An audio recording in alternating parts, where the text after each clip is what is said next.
Christmas anai toki dong zuin khobel ki pa gonla lahong tila pathin lo pinadin kong sauta sule jitak monehin ning ko makhalle program uma ji khanle ko hong theya tu ni tu kumle ko hong thei kita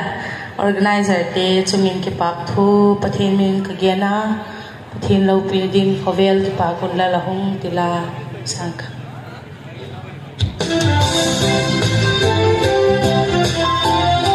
monitor apa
Pag-hiral pa nung pinansantan lang.